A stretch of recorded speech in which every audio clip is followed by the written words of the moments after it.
우리가 잘 알고 있는 그 탈무드 이야기 중에 그런 이야기가 있습니다. 한 상인이 낙타를 끌고 사막길을 걸어가는데 모래바람이 몰아치고 밤이 으슥해지니까 하룻밤을 자고 가겠다고 텐트를 친 것입니다. 그 텐트에서 이제 상인이 좀 잘만하니까 낙타가 한마디를 하는 거죠. 주인님, 지금 모래바람이 너무 심해서 얼굴에 눈도 뜰 수가 없는데 텐트 안에 좀 얼굴 좀 이렇게 넣어주시면 안 되겠습니까? 그래서 마음씨 좋은 주인이 그리하라고. 그래서 그 텐트 안으로 낙타의 머리가 들어왔습니다. 잠시 후에 낙타가 또 다시 말합니다. 주인님, 머리는 들어와서 좋은데 목도 시리고 팔도 다리도 많이 아픈데 요 앞부분만 조금 더 들어가면 안 되겠습니까? 그래서 주인이 그리하라고 또 허락을 했습니다. 잠시 후에 또 낙타가 말을 하기를 이장저기까지 들어왔는데 그 엉덩이도 시리고 다리도 뒷다리도 편치 않는데 좀 같이 좀 들어가면 안 되겠습니까? 그래서 또 허락을 했다는 겁니다. 잠시 지나니까 낙타가 하는 말이 둘이 있긴 너무 좁은데 그 주인이 좀 나가주시면 안 되겠습니까? 이렇게 했다는 것입니다. 자, 우리는 이런 걸 보면서 주객이 전도된다 뭐 이렇게 얘기를 합니다. 사람과 사람 사이에서도 이런 상황이 벌어질 땐 주제 파악도 못한다고 분수도 모른다고 우리는 이렇게 얘기를 합니다. 사람과 사람 사이에도 그러면 안 되죠. 그런데 이러한 일이 흡사한 일이 하나님과 사람 사이에서도 이루어집니다. 마치 자기가 하나님인 것처럼 조물주인 것처럼 그리고 하나님은 내가 만든 로봇이나 내가 만든 하나의 피조물인 것처럼 그렇게 주객에 전도된 삶을 살기가 쉽습니다. 인생이 두 종류의 인생이 있다고 볼 때에 하나는 로드십 인생이 있고 하나는 오너십 인생이 있습니다. 제목을 영어로 써놔서 일부 영어가 익숙치 않으신 분들은 오늘 주보 제목을 보아하니 이게 뭔 소리인가 또 이렇게 생소할지 모르겠습니다만 특별히 한국말로 나와 있는 그런 용어가 없기 때문에 영어를 그대로 썼습니다.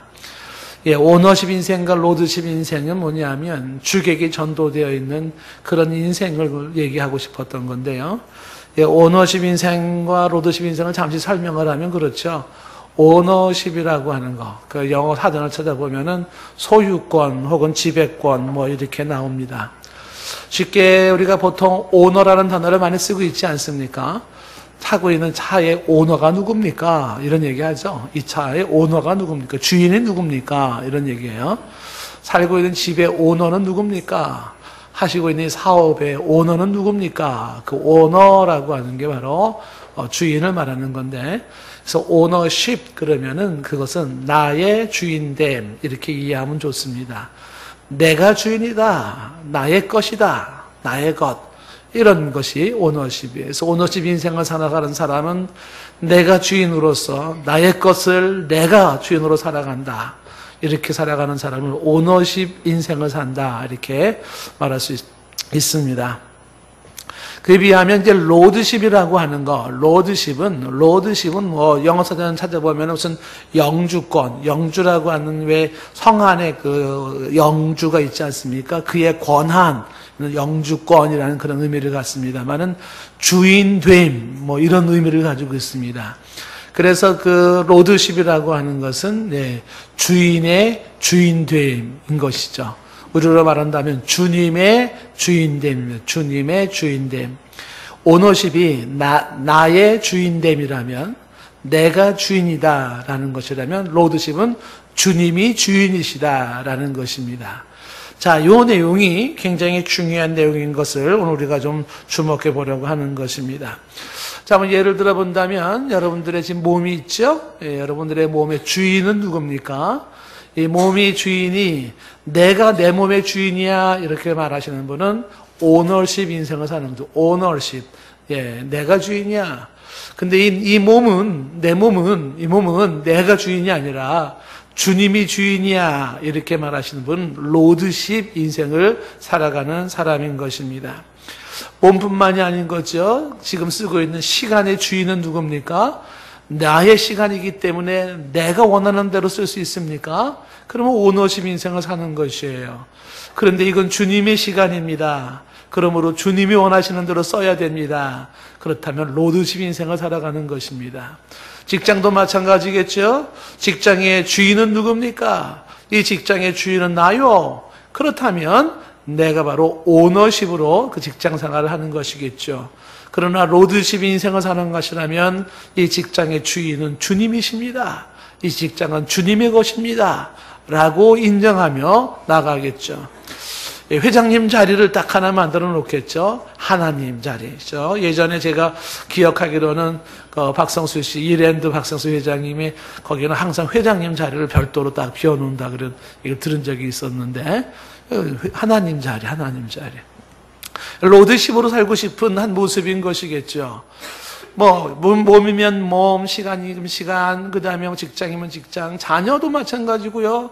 자녀가 지금 나의 자녀라고 고집한다면 그것은 오너십 인생이고, 자녀집, 내 몸에서 난 자식일지라도 이 자식은 주님의 자식입니다. 주님의 자녀입니다. 라고 한다 그러면 로드십 인생이 되는 것이겠죠. 물질도 그렇고, 은사도 그렇고, 달란트도 모든 것도 내가 주인이라고 말한다면 그 사람은 오너십 인생을 사는 사람이에요. 그런데 이 모든 게 주인이 주님입니다 라고 말하며 살아가는 사람이 있다면 그것은 로드십 인생을 살아가는 것입니다. 어떤 인생이 과연 잘 사는 인생이고 어떤 인생이 가장 행복하고 보장되는 인생일까요? 한번 고민을 할 필요가 있습니다. 보통 오너십 인생을 살아가는 사람들이 있지 않습니까? 내가 주인 되어 살아가는 사람들, 보통 사람들이 그렇게 살아가죠. 근데 이런 사람들에게 나타나는 현상들이 있습니다.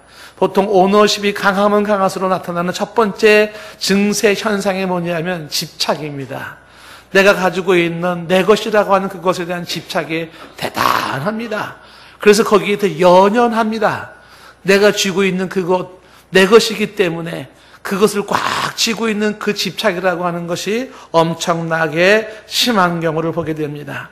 내 손아귀에 있어야 되고 내 뜻대로 되어야 되고 내 뜻대로 되지 아니할 때 화가 나는 것이죠.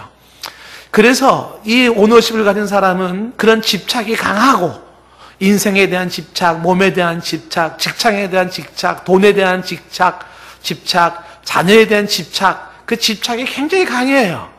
그러면서 이 오너십의 인생을 사는 사람의 또 하나의 특징이 뭐냐면 집착이 심하면 심할수록 스트레스가 많다는 것입니다. 상당한 스트레스에 시달립니다. 왜냐하면 내 건데 내 뜻대로 안 된다는 겁니다. 그렇기 때문에 주어지는 스트레스, 화가 생기는 거예요. 화가 나는 겁니다. 누가 그랬잖아요. 자식하고 골프공하고는 내 뜻대로 안 된다는 거 아닙니까? 나는 분명히 이쪽을 보고 쳤는데 왜 저리 나가냐 이거예요. 이게 요만한 공도 삼성에 뭐뭐 재벌이 했다고 그러더라고요. 그래요. 내 뜻대로 안 되는 게 인생인 것이죠. 그럼 어떻게 돼요? 화가 나는 거예요. 내 건데 왜 내 마음대로 안 되는 거지? 그래서 오너십이 강하면 강할수록 뭐가 생긴다고요? 스트레스가 많아지는 거예요. 내 뜻대로 안 되기 때문에 그런 것입니다. 짜증이 많습니다. 마음이 가벼울 리가 없고 마음의 자유가 있을 수가 없습니다. 그래서 이 오너십이 또 강한 사람은 그래서 나타나는 게 노파심이 많습니다. 노파심에 시달리는 거죠. 어떻게 될까 봐, 쥐고 있는 게 빠져나갈까 봐, 도망갈까 봐, 없어질까 봐, 그 노파심, 한시도 마음을 놓을 수가 없어요. 초조하고 불안하고 그 걱정에 어쩔 줄 몰라 하는 모습인 것입니다. 예전에 한번 제가 그런 경험이 있었습니다만은 우리 애가 아주 어렸을 때 응급실에 실려간 적이 있었어요. 그래서 응급실에서 아이가 소리를 치면서 우는 거예요. 아빠 소리를 치는데 의사선생님이 나가 있으라 그러고 응급실 밖에 나와 앉아 있는데 아빠가 할 수 있는 게 아무것도 없습니다. 그때 제가 느끼는 그 아빠의 무력감이라고 하는 것은요, 이건 참 처절하죠. 그래도 믿을 건 아빠밖에 없다고 소리치는 자식인데 할 게 하나도 없습니다. 그래서 초조한 모습으로, 불안한 모습으로 그저 좋은 소식만이 있기를 기다리며 있었던 그 응급실 밖에 의자에 앉아있던 그때에 하나님이 강하게 주신 메시지가 있었어요. 너의 자식이냐 나의 자식이냐 묻는 질문이었습니다. 내 자식이기 때문에 내가 어떻게 해야 될 것 같았고, 내 자식이기 때문에 내가 어떤 그 자식에 대한 그 깊은 집착, 연연 때문에 시달리고 있었었는데 가만히 보아하니까 내 자식이기 전에 그 자식은 하나님의 자식인 거예요. 하나님이 당신의 자식으로 하나님이 책임져야 되고 하나님이 하실 일인 것이죠. 소유권을 주께 이양해 드린 이후에 찾아오는 자유와 평강은 너무나도 놀라웠어요. 소유권을 이양시켜야 돼요. 내가 가지고 있는 이 소유권을 그쪽 주께로 넘겨드리는 것이죠. 오너십 인생이 가지고 있는 그 힘겨운 모습들, 이것이 보통 사람들의 모습인 것입니다. 모든 것은 내 뜻대로 되지 않아요. 만약에 이게 내 거라면 내 손아귀 있어야 되고 내 마음대로 돼야 되지 않겠습니까? 그런데 그렇지가 않아요. 그냥 빠져나가고 그냥 흘러가고 없어져 나가는 것이 모습인 것입니다. 그런데 반대로 로드십 인생을 살아가는 사람은 상황은 달라집니다. 삶 속에 주님을 주인으로 인정하며 살아가는 사람이 있다 그러면 그런 사람은 좀 전에 오너십 인생에서 주어지고 있는 집착이라든지 연연함이라든지 초조함이라든지 혹은 불안이나 노파심에서 벗어나는 인생이 되는 것입니다. 남편도 내 남편이 아니에요. 아내도 내 아내가 아니에요. 먼저 그것은 주님의 자녀, 주님의 남편이고 아내라는 사실을 기억하셔야 돼요. 로드십 인생을 가진 사람만이 누리는 자유가 있습니다. 주님을 주인으로 인정하는 사람만이 갖게 되는 삶의 여유가 있는 것입니다. 우리는 단지 주인 것을 관리하는 청지기에 불과한 것입니다. 혹자는 이러한 것에 대해서 이거를 오용하는 사람도 있습니다. 마치 주님의 주인 것을 인정하는 로드십이라고 하면서 게으름이나 무책임이나 혹은 자신을 합리화시키는 것으로 사용하는 사람이 있습니다. 중요한 것은요, 관리인으로서의 책임이 있는 것이고 관리인으로서의 최선을 다해야 할 것이고 관리인으로서의 결산과 상벌이 있다는 것이죠. 오너십은 버려야 되지만 선한 청지기로 그리고 선한 관리인으로서 내 삶이 있을 필요가 있다는 것입니다. 오늘 이 아침에 저와 여러분들이 한번 심각하게 이런 고민을 해보고 싶은 것이에요. 하나님은 누구십니까? 그리고 인간은 대체 무엇인가? 하나님은 누구시고 인간은 무엇인가? 하나님 앞에서 인간이란 무엇인가 하는 겁니다. 하나님 앞에서 나는 무엇인가? 그리고 하나님은 누구신가? 이 분명한 관계 속에서 우리는 오너십의 인생을 살아야 할지 로드십의 인생을 살아야 할지 다시 한번 짚고 넘어갈 필요가 있다는 것입니다. 하나님을 하나님으로 하나님의 주권을 인정하며 하나님을 주인으로 인정했던 대표적인 사람으로 다윗을 들 수가 있어요. 여러분 한번 다윗의 이 고백을 한번 들어보시겠습니까? 로드십의 인생을 살아가는 사람의 고백은 이런 고백이 나오는 거예요.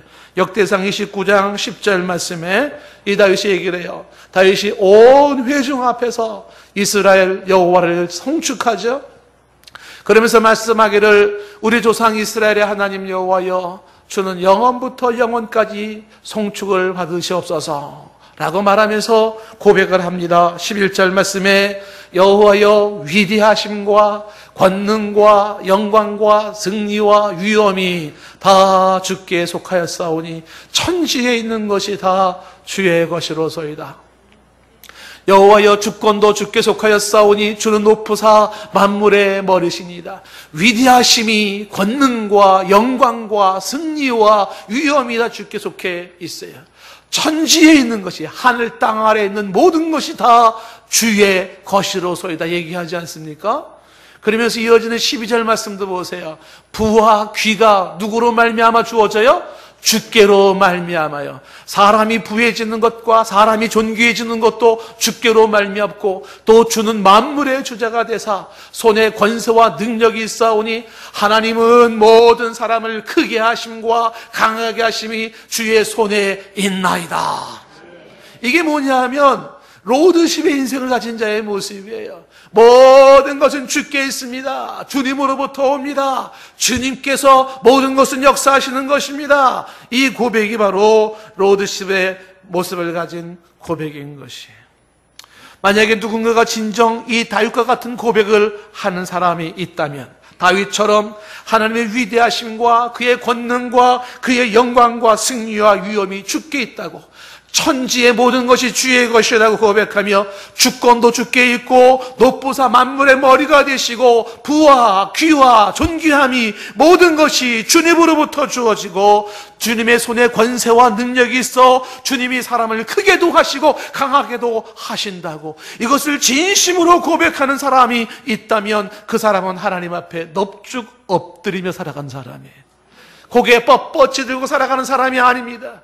인생을 살아가는데 오너십의 인생을 가진 사람은 고개를 뻣뻣이 들고 있죠. 나요 나요 이러고 살아가는 사람이에요. 그런데 로드십의 인생을 가진 사람은 오직 높으신 주님, 주인 되신 주님을 높여드리면서 그 앞에 넙죽 엎드리는 것이죠. 어떤 인생을 살아야 할 것인가는 심각하게 고민하고 선택을 하셔야 됩니다. 창세기 1장에 하나님이 천지를 창조하시고 인간을 창조하셨어요. 하나님은 창조주, 조물주 하나님이십니다. 하나님은 우주보다 크시고 우주가 있기 전부터 계셨고 하나님은 영원부터 영원까지 계시면서 말씀으로 우주를 창조하셨습니다. 그 창조하신 하나님은 저와 여러분도 창조하셨습니다. 하나님은 조물주세요. 하나님은 주인이세요. 그런데 타락한 인간이 이거를 뒤집어 놔요. 마치 내가 하나님인 것처럼, 마치 하나님은 피조물인 것처럼 그리고 넘어가는 것이, 하나님에 의한 내 인생이 아니라 나에 의한 하나님이 되기를 원하고 있는 것이죠. 그래서 하나님을 조절하는 거예요. 하나님을 조절해요. 하나님 앞에 넙죽 엎드리며 하나님의 주권을 인정하는 그의 광대하신과 높으신과 위대하심을 측량할 수 없다며 나아가는 것이 아니라 하나님도 내가 명령하는 대로 움직여져야 돼. 하나님은 내가 시키는 대로 해야 되는 거예요. 오너십 인생으로 살아가는데 이 오너십은 타락한 죄악을 가진 자의 특성인 것이에요. 오만방자한 모습이라는 사실이에요. 우리 삶 속에서 창조주를 창조주로, 주인을 주인으로 인정하는 삶이 참으로 중요하다는 사실입니다. 오늘 우리 로마서 말씀을 읽는 본문 말씀이 로마서 1부의 결론이에요. 로마서를 3등분하기도 하고 2등분하기도 합니다만은 2등분하여 1부와 2부로 나눈다면 1부는 11장까지가 1부예요. 그리고 2부는 12장부터가 2부에 시작됩니다. 그런데 이 1부에서 로마서의 핵심 내용은 뭐냐 하면 바로 교리적인 면으로 구원에 대한 이야기입니다. 구원. 하나님의 의, 구원에 대한 얘기를 장황하게 한 거예요. 하나님의 의가 뭔지, 그것이 어떻게 적용이 되어졌는지, 그것이 이방인의 세계 속에, 선택받은 유대인 속에 쫙 얘기가 나와요. 그 1부가 끝나는 11장에서 그리고 12장으로 넘어갈 때는 2부로서 구원받은 사람이 어떻게 살아야 할지, 앞으로 우리가 12장을 이제 보게 되겠지만 12장 이후부터는 삶에 대한 이야기입니다. 하나님을 믿는 사람이 어떻게 살아야 되는지, 구원 그 이후의 삶에 대한 이야기가 2부로 나와 있죠. 그런데 오늘 1부를 마무리 지으면서 결론이 뭐냐 하면 오늘 33절부터 36절까지가 이 교리편의 결론이에요. 교리편의 결론. 33절 말씀에 깊도다 하나님의 지혜와 지식에 풍성하며 그의 판단을 헤아리지 못할 것이며 그의 길은 찾지 못할 것이로다. 자, 하나님이 이제 이 교리에 대한 이야기를 하면서 결론으로 이야기하는 것이 뭐냐면 깊고도 풍성한 하나님의 지혜와 지식을 먼저 말하고 있어요. 하나님의 지혜와 하나님의 지식은 아주 풍성하고 깊다고 하는 사실이에요. 그래서 보통 사람들은 그의 지혜와 지식을 판단하며 헤아릴 수가 없다는 것을 말씀하고 있습니다. 보통 지식과 지혜라고 하는 말은 비슷하지만 한자로서의 지자도 다른 지자를 쓰는 것을 볼 수가 있습니다. 이 지식이라고 하는 것은 연구하고 얻어진 학습된 그러한 결론으로 주어지는 정보가 지식이에요. 정보가 지식. 그래서 보통 우리가 지식이 많다라고 하는 건 아는 게 많다, 정보가 많다, 이걸 지식이라고 얘기를 하는 것이죠. 그런데 지혜라고 하는 것은 빠르게 판단하는 판단력, 즉 슬기, 현명함을 지혜라 이야기를 합니다. 사람이 현명하다, 똑똑하다라고 할 때 보통 그것은 지혜가 많은 것을 말을 하는 것입니다. 하나님에게는 이 지혜와 지식이 아주 많다고 이야기를 하는데 조금 더 지혜와 지식의 차이점과 이 가치를 좀 더 이야기한다면 그 지혜와 지식의 차이는 이렇게 설명할 수가 있습니다. 어느 분이 설명을 해놨는데 이 설명에 적절한 설명이라 될 수도 있고 혹은 문제가 있을 수는 있겠습니다만은 자, 지식과 지혜의 차이는 이런 거라고 생각할 수가 있습니다. 지식이라는 한 아이가 있고요, 지혜라고 하는 한 아이가 있습니다. 이 두 아이가 친구인데 둘이 어느 날 한 길을 걸어가다가 호랑이를 만났다는 겁니다. 그 무서운 호랑이 앞에서 지식이라는 이 아이는 아는 게 많으니까 계산을 하기 시작합니다. 벌써 머리로 쫙 호랑이의 특성과 호랑이의 야성과 그리고 호랑이의 스피드, 호랑이는 시속 몇 킬로를 달려가고 쫙 정보가 나와요. 그리고 내가 뛴다 그러면 내가 뛸 수 있는 게 100m가 시속이 몇 킬로 샥샥. 이건 아무래도 달리기를 해가지고는 저 호랑이랑은 승부가 안 날 것이고 막 계산을 해요. 이 지식이라는 아이는 그 계산을 하고 있어요. 근데 지혜라는 아이는 운동화끈을 묶고 있더라는 거예요. 그래서 지식이 지혜에게 얘기했다는 거 아닙니까? 야, 운동화끈 묶어도 소용이 없어. 우리가 아무리 빨리 달린다 한들 100m를 채 가지 않아서 호랑이에게 잡히고 말 거야. 그 지혜가 하는 말이 알아.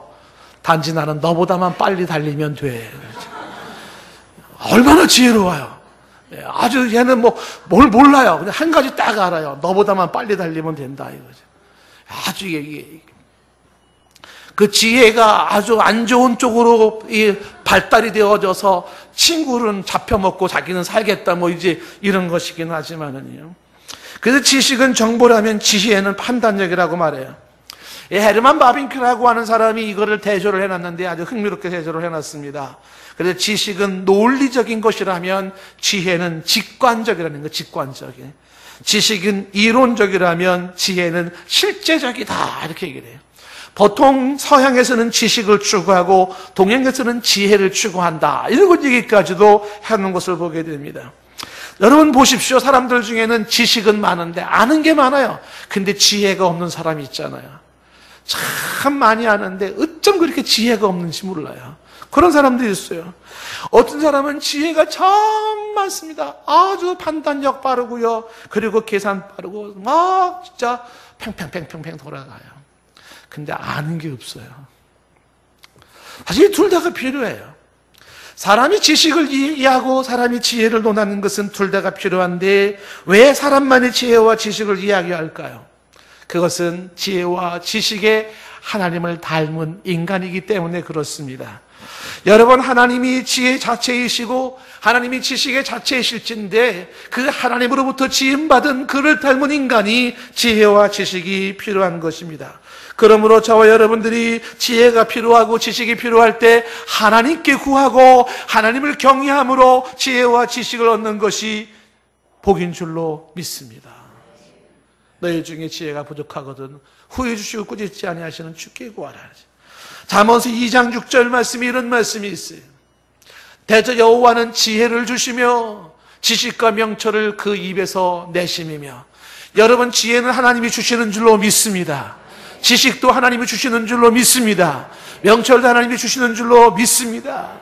그 하나님의 지혜와 지식은요, 무궁무진하여 거기에 일부를 우리는 받고 살아가고 있는 것입니다. 하나님의 지혜와 지식이 얼마나 놀라운지 솔로몬, 그 똑똑한 솔로몬은 이런 질문을 합니다. 전도서 11장 5절 말씀에 이 질문에 여러분 대답할 수 있겠습니까? 바람의 길이 어떠함과 아이벤자의 태에서 뼈가 어떻게 자라는지를 내가 알지 못함같이. 만사를 성취하시는 하나님의 일을 내가 알지 못한다고 말해요. 여러분, 바람의 길을 아십니까? 아이벤자의 태에서 뼈가 어떻게 자라는지 아십니까? 그것도 몰라요. 그런데 그런 인간이 어찌 만사를 성취하시는 하나님의 일을 알겠는가? 모르겠다는 거죠. 말씀드리는 요지가 무엇이겠어요? 인간의 지혜가 아무리 똑똑한들 하나님의 그 지혜를 따라갈 수 있겠냐는 것이에요. 욥기서 31장 15절 말씀에도 그런 말씀이 나와요. 하나님이 이런 것들에게 명령하셔서 그 구름의 번개로 번쩍거리게 하시는 것을 그대가 아느냐. 하나님이 구름의 번개로 번쩍거리는 걸 아십니까? 그리고 16절 말씀, 그대는 겹겹이 쌓인 구름과 완전한 지식의 경이로움을 아는가. 겹겹이 쌓인 구름, 완전한 지식이 얼마나 경이로운지 아십니까? 이런 질문을 하는 이유는 오직 하나님만이 가지고 있는 지혜의 그 풍성함을 말씀하고 있는 것입니다. 인간의 지혜가 결코 하나님의 지혜를 따라갈 수 없음을 동의하십니까? 만약에 동의하신다면 오너십의 인생을 버리시고 로드십의 인생을 선택하십시오. 내가 주인 되려고 하지 마시고 주님을 주인으로 모십시오. 지금 오늘 말씀 속에서 이야기하는 깊도다 하나님의 지혜의 지식의 풍성함이여 그의 판단을 헤아리지 못할 것이며 그의 길은 찾지 못할 것이다. 이 얘기를 하는 것은 하나님의 그 지혜와 지식의 풍성함을 이야기하는데 뭐를 이야기하다가 이 얘기가 나왔냐면 구원 이야기하다가 이 얘기가 나온 거예요. 하나님의 사람을 구원하는 문제도 그것도 사람이 헤아릴 수가 없어요.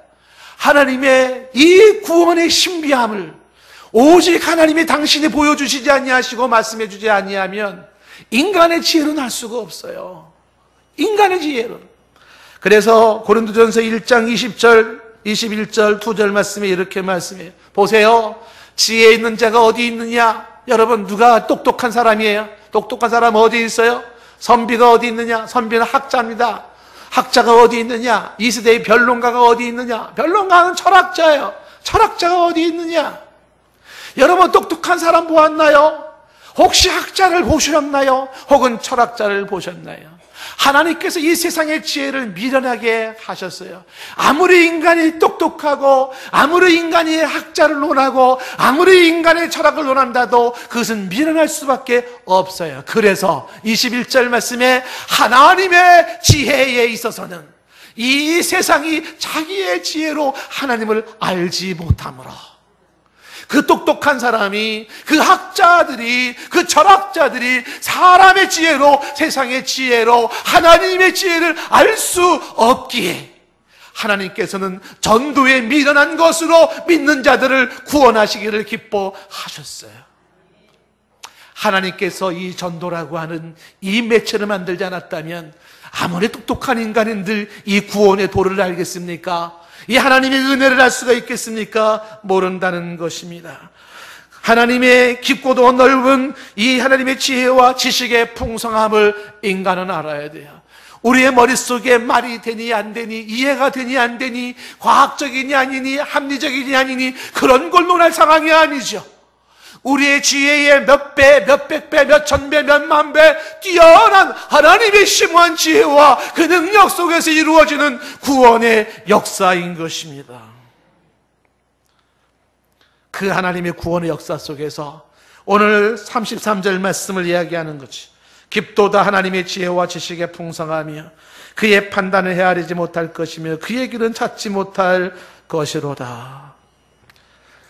하나님 앞에 겸손하게 고개를 숙이고 주님으로 인정하며 주께서 말씀하시는 소리를 들어야 할 것입니다. 34절 말씀에도 누가 주의 마음을 알았느냐, 누가 그의 모사가 되었느냐라고 말하지 않습니까? 그의 마음이라는 게 지식이에요. 그리고 모사는 지혜로 바꿔 말할 수가 있습니다. 누가 주님의 그 지식을 압니까? 누가 하나님의 그 지혜를 압니까? 모른다라는 것이죠. 고린도전서 2장 16절 말씀에도 그런 유사한 말씀이 나와요. 누가 주의 마음을 알아서 주를 가르치겠느냐? 여러분 누가 주님을 가르치겠어요? 누가 주님을 가르치겠어요? 주님을 가르칠 자가 누구예요? 어떤 사람이, 어떤 철학자가, 어떤 학자가 과연 하나님을 가르칠 수 있을까요? 이 이야기는 이사야서 40장 12절 이하에도 말씀이 나옵니다. 여러분 이 다 바울이 이걸 인용하는 거예요. 이사야 40장 12절 말씀 보세요. 누가 손바닥으로 바닷물을 헤아렸으며, 여러분 바닷물이 얼마나 많은지 손바닥으로 헤아릴 수 있을까요? 인간이 과학을 말하고 지성을 말하는 건 바닷물을 손바닥으로 헤아리는 것과 같아요. 뺨으로 하늘을 쟀으며, 여러분 저 우주 태양빛 광년으로 쏘아도 끝도 없이 쏟아지는 저 광활한 대우주 끝이 없다 그러잖아요. 빛의 속도로 쏘아도 수백 년, 수천 년, 수억 년을 가도 끝이 없는 그 우주를 뺨으로 재요. 뺨으로. 인간의 똑똑함이 그거예요. 어찌 말씀 한마디로 우주를 창조하신 그 하나님 앞에서 뺨으로 재면서 하나님의 지식을 논을 합니까? 땅의 티끌을 되에 담아요? 대박에 담아요? 이 땅의 티끌들을 대박에 담아서 한번 재보시겠습니까? 아니면 접시 저울로 산들을 한번 달아보시겠습니까? 막대 저울로 이 땅의 언덕들을 달아보시겠습니까? 인간의 지혜가 하나님의 지혜를 따라갈 수 없다는 것이에요. 그래서 13절 말씀에 이어져 나오는 말씀이 누가 여호와의 영을 지도하였으며 그의 모사가 되어 그를 가르쳤으랴. 이거를 사도 바울이 인용을 한 것이죠. 누가 여호와를 지도했어요? 누가 그의 모사가 되어 그를 가르쳤습니까?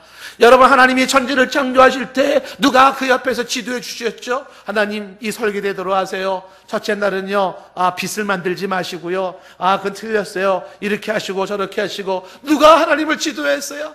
인간을 창조할 때 누가 그 옆에서 모사가 되어서 가르쳤습니까? 없어요. 없어요. 그분이 하나님이세요. 그 하나님을 하나님으로 인정할 수 있는 사람은 로드십으로 살아갈 수밖에 없어요.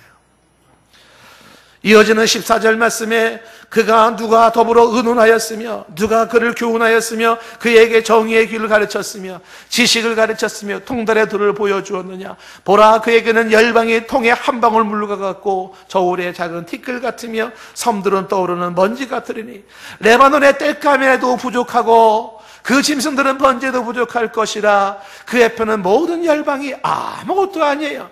그는 그들을 없는 것 같이 빈 것 같이 여기시는 것입니다.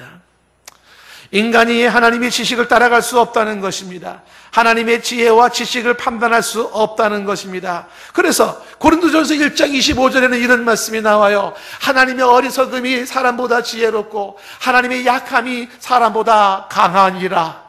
인간의 똑똑함이 있지 않습니까? 하나님의 바보 어리석음도 쫓아가지 못해요. 인간의 강함이 있지 않습니까? 하나님의 약함도 따라갈 수 없다는 사실입니다. 아멘이신가요? 정말로 인간이 하나님의 그 지식을 따라갈 수 없고 인간의 그 하나님의 강함을 따라갈 수가 없나요? 그렇다면 하나님의 주인됨을 인정하십시오. 로드십 인생을 살아야 돼요. 오너십으로, 내가 주인으로 살려고 하지 말라는 것이. 욥기서 9장 1절에 욥이 이렇게 얘기를 합니다. 욥이 대답하여 이르되 진실로 내가 이 일이 그러한 줄을 알거니와 인생이 어찌 하나님 앞에 의로우랴. 3절 말씀, 사람이 하나님께 변론하기를 좋아할지라도, 사람이 하나님께 변론하기 좋아할지라도 천마디에 한마디도 대답하지 못하리라. 여러분, 하나님께서 천마디를 얘기한들 한마디라도 인간이 대답할 수 있을까요? 그렇지 못하는 거예요. 인간이 아무리 변론이 좋아한다 하더라도 하나님의 천마디 한마디도 대답하지 못한다는 겁니다. 이어지는 4절 말씀, 그는 마음이 지혜로우시고 힘이 강하시니 그를 거슬러 스스로 완악하게 행하고도 형통한 자가 누구냐. 그가 진노하심으로 산을 무너뜨리며 옮기실지라도 산이 깨닫지 못해요. 그가 땅을 그 자리에서 움직이시잖아요. 지각 변동을 일으키잖아요. 지진을 일으키잖아요. 그 기둥이 흔들려요. 그가 해를 명령하여 뜨지 못하게 하시며 별들을 거두시는도다. 그가 홀로 하늘을 펴시며 바다 물결을 밟으시며 북두성과 삼성과 묘성과 남방의 밀실을 만드셨어요. 10절 말씀 다 같이 시작.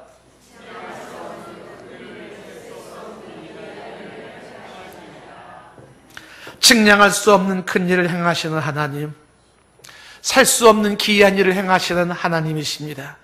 우리가 기도할 때 묘미도 이런 거예요. 너는 내게 부르짖어라. 내가 내게 응답하겠고, 내가 알지 못하는 크고 비밀한 일을 보여준다는 거예요. 하나님은 지금도 인간의 측량할 수 없는 일을 하시는 분이에요. 큰 일을 행하세요. 셀 수가 없어요. 카운터가 안 돼요. 기이한 일을 행하시는 하나님이십니다. 그 하나님에 대한 인정과 그 하나님을 받아들임이 필요한 것이. 11절 말씀에 그가 내 앞으로 지나가시나 내가 보지 못하며 그가 내 앞에서 움직이시나 내가 깨닫지 못하느니라. 12절, 하나님이 빼앗으시면 누가 막을 수 있으며 무엇을 하시나이까 하고 누가 물을 수 있으랴. 여러분, 말씀드렸잖아요. 내 것이라고 주장하고 있는 거 있지 않습니까? 그거 하나님이 가져가시며 빼앗으시면 막을 수 있을까요? 이 생명 내 거라고 했는데 내 생명 걷어가시면 막을 수 있나요? 뭐 하시는 거예요? 말할 수 있습니까? 내가 애지중지하고 있는 그것, 내 것이라고 했던 그것 주께서 뺏어가시면 막을 수 있을까요? 뭐 하시나요? 하나님 안 됩니다. 할 수 있을까요? 안 되는 거예요. 내 것이 아니에요. 내 것이 아니에요. 그분이 가져가신다 그러면 아무리 중요한 거 알아도요, 그거 날아가는 거예요. 날아가는 겁니다. 예? 한순간에 날아갈 수 있다는 사실을 모르십니까? 누가 내 것이라고 고집을 해요? 그거는 내 거라고. 절대로 내 맘대로 해야지 안 된다고 누가 장담할 수 있단 말입니까? 하나님이 가져가시면 누가 막을 수 있으며 무엇 하시나이까? 누가 물을 수 있겠냐는 거예요. 이거를 인정하는 게 로드십 인생이에요. 오너십 인생으로 교만 떠는 거 아니에요. 오너십 인생은 죄인들, 타락한 자들의 모습이에요. 그러나 하나님을 아는 자는 로드십 인생 속에 이거를 인정하고 넘어가는 것이죠. 하나님 앞에서 막을 수가 없어요. 무엇하냐고 물을 수가 없어요. 하나님과 인간의 이 엄연한 대조를 보십니까? 우주보다 크신 광활하신 그 하나님 앞에 티끌 같은 한 인간의 이 대조를 보십니까? 그럼에도 불구하고 내가 하나님처럼 행동을 합니까? 하나님은 내가 만든 로봇이고 하나님은 내가 만든 피조물인 것처럼 여깁니까? 그렇지 않아요. 이 어찌 큰 죄악이에요. 어찌 타락한 인간의 한 모습입니까? 우리는 이 말씀을 한번 정말 귀 기울여 들어봐야 될 이야기가 아니겠습니까? 내가 하나님 노릇하고 있지 않냐는 것이. 오늘 말씀의 35절 말씀에도 이런 얘기를 합니다. 누가 주께 먼저 드려서 갚으심을 받겠느냐라고 얘기를 합니다. 이 얘기는 욥기서 41장 11절 말씀을 인용한 것입니다. 누가 먼저 내게 주고 나로 하여금 갚게 하겠느냐? 온 천하에 있는 것이 다 내 것이니라 말한 거죠. 무슨 얘기냐면 부유하신 하나님께 누가 먼저 드림으로써 그의 보수를 받겠는가? 그런 뜻입니다. 하나님에게 어떤 부족함이 있을까요? 하나님은 어떤 필요가 있을까요? 그렇지 않아요. 그러면 내가 하나님 앞에 먼저 드리고서 그리고 받는다고요? 내 것을 드리고 받는다고요? 천만의 말씀입니다. 천만의 말씀이에요. 여러분 11조 드리면서 내 것 드린다고 생각하지 않습니까? 아까워 죽겠다는 생각 들지 않습니까? 감성금 드리면서 내 시간을 드리면서 내 은사를 드리면서 내 것 드린다고 인심 쓰고 했다고 그렇게 생각하지 않습니까? 아유 드려줄까 말까, 아유 내가 좀 봐줘 해줘, 그렇게 말하고 있습니까? 그 오너심이 만들어낸 오만 방장 주께서 걷어가시면, 다 걷어가시면 누구 것이 돼요? 그 몸, 그 생명, 그 집, 그 재산 걷어가시면 막을 수 있겠어요? 막을 수 있겠어요? 왜 가져가시냐고 말할 수 있겠습니까? 누가요? 예? 얘기가 너무 심한 얘기일지 모르겠어요. 불 한 번 나면 다 타버리는 거예요. 집에 쌓아놓은 게 무슨 의미가 있어요? 협박이라고 들으실 필요가 아닙니다. 내 것이 없어요. 내 것이 없어요. 그래서 이 교리를 결론 지으면서 구원의 문제뿐만 아니라 인생의 모든 문제를 논하면서 결론으로 36절 말씀에 이렇게 말씀하고 있는 것이, 이 36절 말씀은 외우셔야 돼요. 아주 중요한 말씀 중에 말씀이 아닙니까? 이 만물은 존재하는 모든 거예요. 예외가 없어요. 존재하는 모든 것, 만물이 주에게서 나오고 출처와 기원이 주님이에요. 주로 말미암고 경로와 과정이 주님이에요. 주에게로 돌아감이라 종국이 주님이에요. 끝이 주님이에요. 시작이 주님이고 과정이 주님이고 끝이 주님이에요. 주님이 주시고 주님으로 말미암다가 주께로 돌아가는 거예요. 이 생명이 예를 들면 주님으로부터 와서 주님으로 말미암다가 주께로 가는 게 생명이에요. 시간이 주님으로부터 와서 주님으로 말미암다 주께로 돌아가는 겁니다. 세상에 있는 모든 것들이 주님으로부터 와서 주님으로 말미암다가 주님으로 가는 거예요. 이게 로드십 인생이에요. 이걸 인정하는 게 로드십 인생이에요. 그래야 우리가 할 수 있는 것은 오직 그에게 영광이 세세에 있을 것밖에 없다는 사실입니다. 인간의 타락의 징표는 오너십입니다. 하나님으로부터의 독립선언인 것입니다. 인간은 원래 하나님을 의존하게 되어 있고 하나님의 도움으로 살도록 창조되었어요. 그런데 타락한 인간은 하나님을 등지기 시작하고 하나님을 떠나기 시작하고 하나님 없는 삶을 살기 시작하는 것입니다. 그래서 내가 하나님 노릇하고 내가 주인 노릇하는 오너십, 독립선언을 하는 것이, 이것을 성경은 죄라고 말하고 있어요. 하나님과의 분리됨, 하나님을 떠난 상태가 죄악인 것이에요. 이 죄인의 특징이 오너십의 삶이에요. 죄인의 특징들, 타락한 인간의 특징이 오너십이에요. 여러분 신앙 연륜이 몇 년이십니까? 여러분의 교회 직분이 무엇입니까? 그거 결코 중요하지 않습니다. 타락한 심성으로 살아가고 있지는 않은지 돌아보셔야 돼요.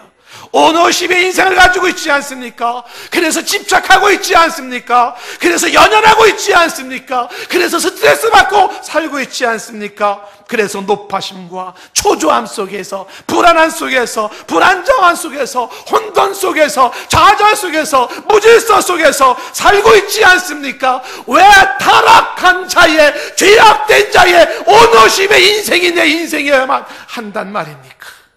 도전받으셔야 돼요. 이 오너십의 인생의 대표적인 예가 바벨탑 사건입니다. 하나님과 상관없이 살겠다는 한 인간들이 자기들의 아성을 쌓겠다는 거 아닙니까? 인간이 쌓는 바벨탑이에요. 내가 쌓는 바벨탑입니다. 내가 만들어 놓는 거죠. 내 것이니까 내가 만들어서 쌓아요. 내가 이만큼 쌓아나갑니다. 얼마나 높이 쌓아질까요?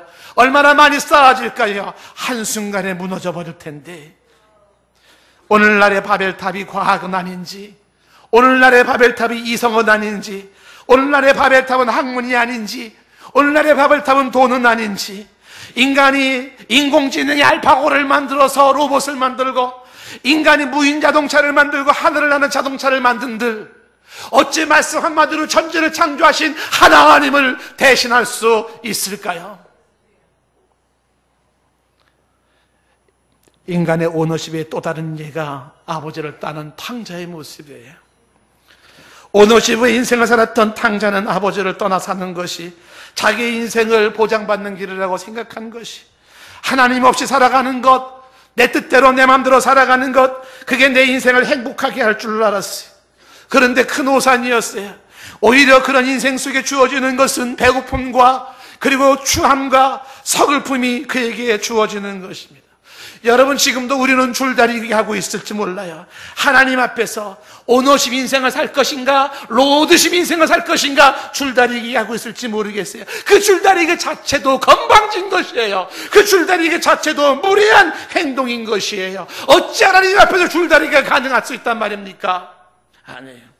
누누이 얘기하지만은 은행 직원은 하루에 수천만 원 돈을 만진다 할지라도 그 돈이 자기 돈이라고 생각지 않는 거예요. 퇴근할 때 다 놔두고 퇴근하는 것입니다. 내 것이 아니에요. 내 것이라고 착각하는 그 순간부터 범죄가 이루어지기 시작하는 것이, 이 세상 살면서 내가 쥐고 내가 만나고 내가 하는 모든 것들은 관리하라고 준 것이지 그것을 내가 주인 노릇하라고 준 것은 아니라는 사실입니다. 오늘 36절 말씀을 우리는 다시 한번 기억하시기 바라요.